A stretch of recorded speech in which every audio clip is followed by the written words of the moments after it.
আসসালামু আলাইকুম ওয়া রাহমাতুল্লাহ। লা ইলাহা ইল্লাল্লাহ শুধু একটি কালেমা নয়, এটি মুমিনের জীবনের ভিত্তি। এই কালেমার মাধ্যমে আমরা আল্লাহর একত্ববাদ ঘোষণা করি এবং তার অনুগত্যের শপথ নিই। কিন্তু এই কালেমার প্রকৃত অর্থ ও শর্ত কি? কিভাবে এটি আমাদের জান্নাতে প্রবেশের পথ সুগম করে? আজকের আলোচনায় আমরা এই বিষয়গুলো নিয়ে সংক্ষেপে আলোচনা করব ইনশাআল্লাহ।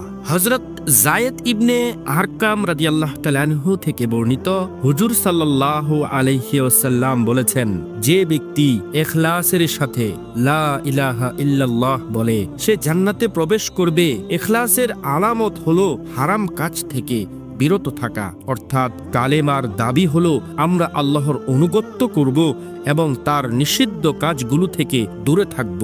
হযরত ফকি আবুল লাইস সমরকন্দি রহিমাহুল্লাহ আলাইহি বলেছেন, গুনাহের কারণে অনেকের ঈমান চলে যায়, নাউজুবিল্লাহ। তাই আমাদেরকে বেশি বেশি কালেমা পড়া উচিত এবং গুনাহ থেকে বেঁচে থাকার চেষ্টা করা উচিত।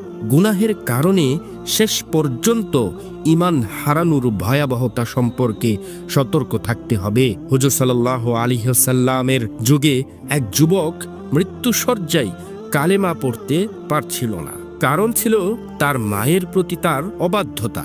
মায়ের ক্ষমা পেলে সে কালেমা পড়তে পেরেছিল। এই ঘটনা থেকে আমরা শিখি আল্লাহর হকের পাশাপাশি মানুষের হকও আদায় করা জরুরি। রাসূল সাল্লাল্লাহু আলাইহি ওয়াসাল্লাম আরও বলেছেন, দুনিয়ার মোহ ও বেজাল কালেমার ইখলাস নষ্ট করে দেয়। তাই আমাদের দুনিয়ার মোহ থেকে দূরে থাকতে হবে এবং কালেমার প্রকৃত অর্থ ও দাবি অনুযায়ী জীবন যাপন করতে হবে ইনশাআল্লাহ। লা ইলাহা ইল্লাল্লাহ শুধু মুখে উচ্চারণ করলেই হবে না, এর দাবি ও শর্ত পূরণ করতে হবে। হারাম কাজ থেকে বিরত থাকা, গুনাহ থেকে তওবাহ করা এবং আল্লাহর অনুগত্যে জীবন পরিচালনা করা এই কালেমার প্রকৃত অর্থ।